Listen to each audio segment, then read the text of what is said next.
Vinde, Espírito Santo, enchei os corações dos vossos fiéis e acendei neles o fogo do vosso amor.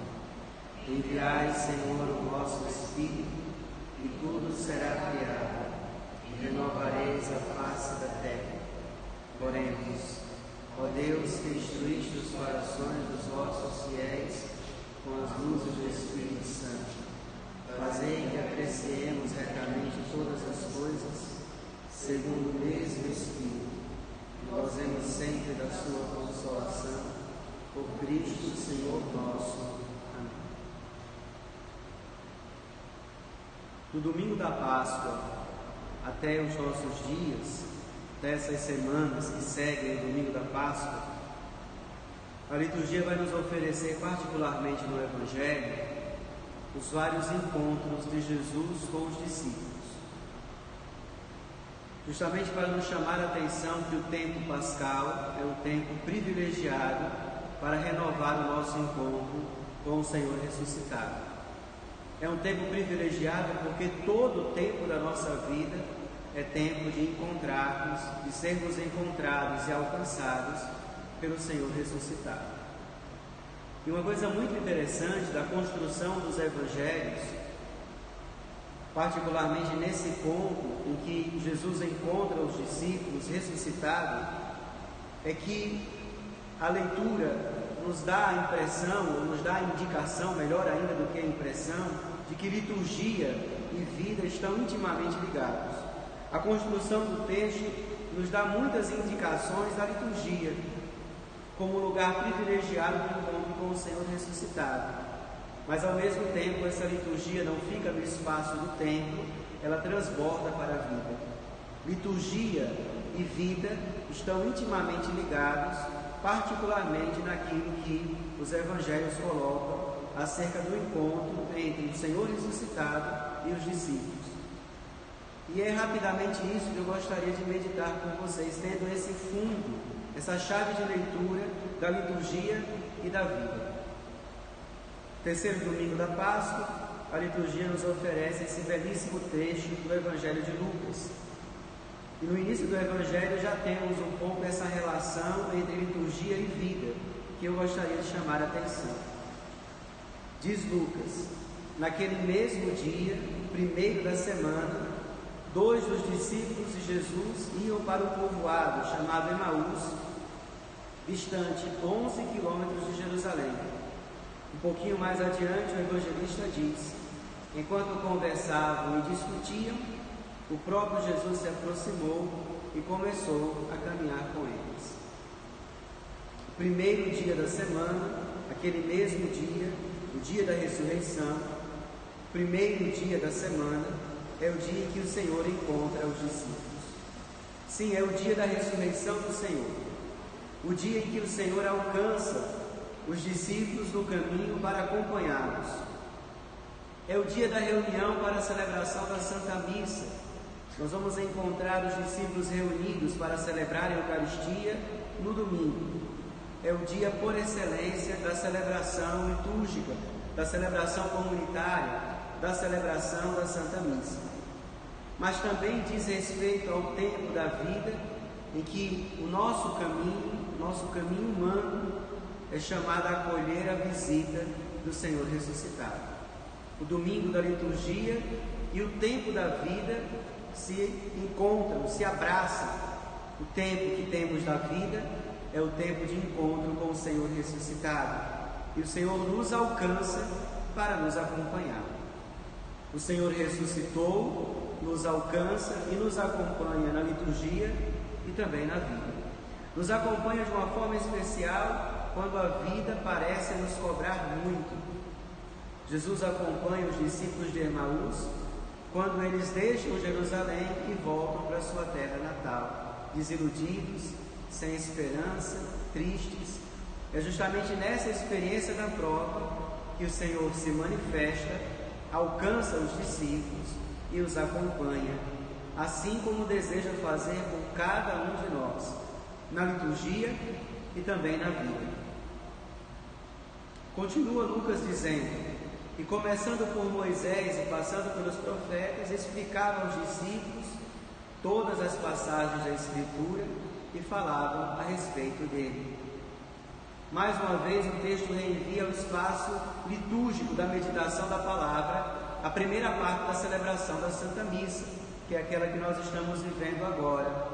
A construção do texto nos faz lembrar da celebração da Santa Missa, da liturgia, da primeira parte, que é aquela da leitura e da meditação da palavra de Deus. Ao mesmo tempo, a palavra de Deus nos ajuda a entender a vida, a iluminar a vida, porque os discípulos caminham e fazem um pedaço de caminho abatidos e desanimados por causa da cruz. Eles enfrentam o sofrimento da cruz, o sofrimento de ter o Senhor distante deles. Aquele no qual eles tinham colocado a esperança parece ter decepcionado. O Senhor se aproxima, pergunta o que eles estão conversando, acolhe a situação de vida pelas quais eles estão passando e depois explica as Escrituras. É muito interessante isso que Lucas coloca. Ele explica as Escrituras. E essa explicação é uma explicação de recordação. Ele faz memória da palavra de Deus na vida dos discípulos. Que muito interessante. Faz memória da palavra na vida dos discípulos. O sofrimento, a cruz, a morte, pode nos fazer esquecer das promessas e da presença de Deus. Jesus é aquele que alcança os discípulos e recorda quem é o Senhor, quais são as suas promessas e por que eles devem continuar caminhando e esperando. O texto que nos reenvia a liturgia e fala dos discípulos também toca a nossa vida, porque não poucas vezes também perdemos o caminho. Deixamos Jerusalém, de uma forma especial para Lucas, era o lugar da salvação, e queremos voltar para a vida velha. Desiludidos e sem esperança, queremos voltar para a vida de antes de conhecer o Senhor, como esses discípulos fazem. Mas o amor do Senhor é fiel e, portanto, Ele nos alcança. E quando somos capazes de permanecer um pouco com Ele, de escutá-lo, Ele recorda a palavra, Ele explica a palavra, que é Ele mesmo, e por isso ilumina a nossa vida. Também nós, alcançados pelo Senhor na liturgia e na vida, precisamos aprender a deixar que Ele leia a nossa vida, que a palavra de Deus ilumine aquilo pelo qual nós estamos passando. Eu sei que o sofrimento faz com que nós esqueçamos, ou pode nos fazer esquecer da bondade, da misericórdia, ou até mesmo duvidar dessa bondade de Deus em nossa vida. A celebração da Santa Missa, a vida, a luz, a palavra nos recorda que o Senhor não nos abandona ao longo do caminho. Acolher o Senhor que explica a palavra, e mais ainda que explica a nossa vida, a nossa cruz, o nosso sofrimento, a luz, a palavra, é permitir que Ele faça arder novamente o nosso coração de vida e esperança. A cruz, o sofrimento, trazem ao nosso coração frieza, desânimo. A palavra de Deus explicada por Ele, a memória da palavra que o Espírito de Jesus faz em nosso meio, recorda ao Senhor, faz com que então o nosso coração arda de vida e esperança. Um pouco mais adiante, Lucas diz: quando se sentou à mesa com eles, tomou o pão, abençoou, partiu e lhes distribuía. Então, mais uma vez, Lucas reenvia para o espaço da celebração da Santa Missa. A primeira parte da celebração é a liturgia da palavra. A segunda parte, que veremos daqui a alguns instantes, é a liturgia eucarística. E isso que Lucas recorda, reenvia na sua narração, dizendo que Jesus sentou-se à mesa com os discípulos, o altar, tomou o pão, abençoou, partiu e lhes distribuía. Então, tomar o pão, abençoar, partir e distribuir são justamente as expressões que dizem respeito à Eucaristia. Às vezes que encontramos no Evangelho essas expressões, é justamente porque os autores sagrados querem nos reenviar ao sacramento da Eucaristia. Então estamos com Lucas na segunda parte da Santa Missa, que é a liturgia eucarística. Então nós estamos naquela experiência profunda de acolher o corpo do Senhor, o sangue do Senhor, o pão e o vinho consagrados, que são alimentos de vida. O pão consagrado, o seu corpo dado como alimento, o vinho consagrado, o seu sangue dado como aliança, como renovação da nossa aliança com Deus. Isso que vemos no texto. Bênção e distribuição do seu corpo, que também é acolhida na liturgia, para que continue na vida de todos nós. Nós acolhemos o corpo e o sangue do Senhor na Eucaristia, encontramos o Senhor ressuscitado, acolhemos a sua oferta de vida e depois disso nos tornamos Eucaristia. Em um certo sentido, nos fazemos corpo e sangue de Cristo, doados pela vida do mundo.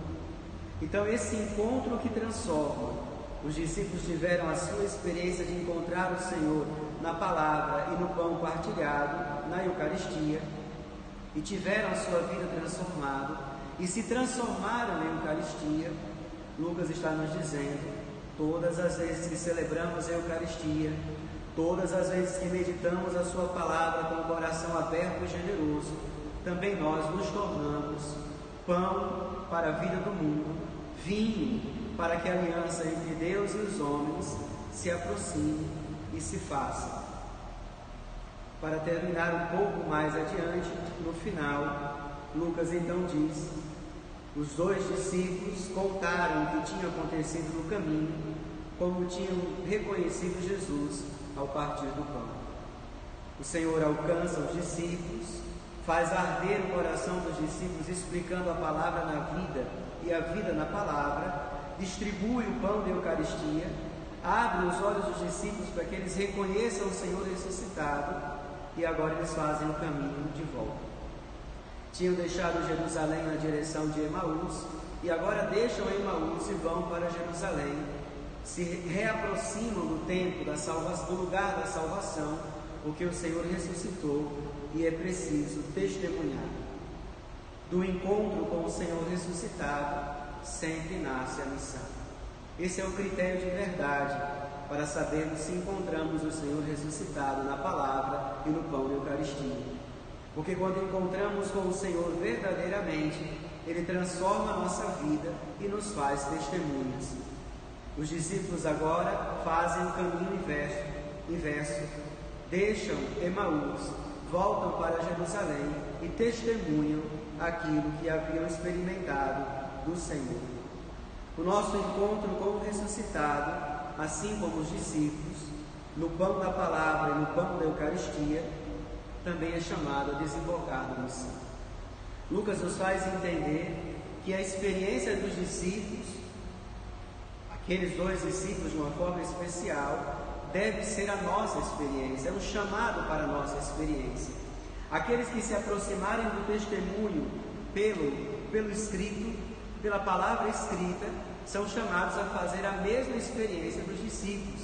Não é uma experiência reservada só para aqueles dois discípulos de Emaús, é uma experiência que eu e você, que nós todos, somos chamados a experimentar durante toda a nossa vida, seja na liturgia, seja na vida. Meus irmãos, vejam a beleza do Evangelho de Lucas. Encontramos o Senhor ressuscitado na palavra e nos sacramentos. Esse encontro nos transforma e faz com que nós, então, dirijamos nossa vida para a missão. Do encontro com o ressuscitado, nasce a missão. A nossa vida doada como alimento, a nossa vida doada como lugar de renovação de aliança entre o amor de Deus e aqueles com os quais nós convivemos e com os quais nós somos enviados. Falar de Eucaristia em um tempo que nem todos, que nós não podemos nos reunir juntos para celebrar a Eucaristia, sempre é uma situação delicada, importante e delicada. Temos um amor profundo pela Eucaristia, mas aquilo que nos faz aproveitar do pão da Eucaristia, que nos faz encontrar o Senhor de uma forma verdadeira, é a vida aberta. Não desprezemos, amados irmãos e irmãs, também a palavra de Deus. A igreja nos ensina que a celebração da Santa Missa, da Eucaristia, tem duas mesas e nós comungamos de dois pães, o pão da palavra e o pão da Eucaristia. Às vezes, com uma forma um pouco distorcida de entendermos o sacramento, nós queremos fazer da celebração da Santa Missa uma espécie de mágica, que basta então eu comungar do pão da Eucaristia para participar da Santa Missa e ter os frutos. Claro, o dom que Deus nos faz é perfeito e eficaz. A Igreja nos ensina. Jesus se dá a nós na palavra e no pão da Eucaristia de uma forma inteira, plena e eficaz. Mas os frutos dessa acolhida precisam da nossa colaboração. A Igreja nos ensina que os frutos do sacramento precisam de uma vida de santidade. Como nós precisamos aproveitar as fontes nas quais Deus se revela, as fontes através das quais o Senhor ressuscitado nos alcança. Há fontes privilegiadas, mas que nos recordam que o espaço mais privilegiado do encontro com o Senhor ressuscitado é a nossa vida de todos os dias. A Eucaristia celebrada no templo reenvia para aquela que nós celebramos na vida. E se por um motivo ou outro não podemos celebrar a Eucaristia no templo, seguramente nós continuamos celebrando, ou podemos celebrar também a Eucaristia nas nossas casas. Não é dizendo que é a mesma coisa, no sentido que a celebração da Eucaristia tem o seu valor e a sua eficácia de uma forma plena, desmedida, mas que essa Eucaristia, eu quero dizer, não está separada daquela celebração da nossa vida, que é chamada também a ser ação de graças. Vida e Eucaristia estão intimamente ligadas. Nós precisamos das duas, mas quando não temos a ocasião de participarmos de uma, podemos sim encontrar o Senhor que nos alcança na vida de todos os dias, nessa fonte extraordinária da sua presença, que é a palavra. Não desprezemos a palavra de Deus. O pão da Eucaristia e o pão da palavra, a Igreja nos ensina, tem a mesma dignidade. Veja que coisa interessante. A mesma reverência que fazemos ao pão da Eucaristia, devemos fazer também ao pão da palavra. E a palavra de Deus não está distante de nós. Nós a podemos tomar cada dia em nossas vidas. Podemos alimentar a nossa vida com o pão da palavra. Interessante entendermos, e com isso eu termino, essa dinâmica tão interessante da Eucaristia. A Eucaristia sempre é um pão para a viagem. Primeira Páscoa, os judeus comem a Eucaristia às pressas. Podemos dizer que na Quinta-feira Santa, também a celebração do Senhor com os discípulos é um tanto quanto apressada, porque a Eucaristia é pão para a viagem, é aquele pão da manifestação de Deus no hoje daquilo que estamos vivendo. Qual é o pão da manifestação de Deus no hoje daquilo que você está vivendo? Quando podemos, irmãos, sentar e fazer uma belíssima refeição, nós fazemos e nos alegramos e louvamos a Deus. Mas quando no corre-corre da vida e nas dificuldades, só podemos nos alimentar do pouco, que a bondade de Deus nos trouxe e que as circunstâncias nos favorecem, não sejamos infantis, comamos esse pouco. O que é que nossas mães, nossos pais nos ensinaram nos tempos difíceis? Louvemos a Deus por aquilo que Ele nos dá hoje. Se nós não podemos nos banquetear de uma forma plena de tudo aquilo que estávamos habituados a nos banquetear, o Senhor não cessará de nos enviar a sua presença e a manifestação da sua graça. Nós precisamos então estar atentos para acolher. Não desprezemos as manifestações de Deus. O Senhor nos alcança na nossa vida. O Senhor vai te alcançar naquilo que você está vivendo hoje. O coração aberto vai acolher o pão que o Senhor dá, a oferta de si que o Senhor dá, e terá então a vida transformada. Ao final, meus irmãos, na liturgia e na vida por ela iluminada, o desejo que faz arder o nosso coração, também nesse particular tempo que nós estamos vivendo, o tempo difícil, mas também muito rico, o desejo não poderia ser outro, senão aquele de acolher esse belo companheiro de estrada no caminho da vida, que é o Senhor, para que floresça a vida nova e ressuscitada, hoje e sempre. Fica conosco, pois já é tarde e a noite vem chegando.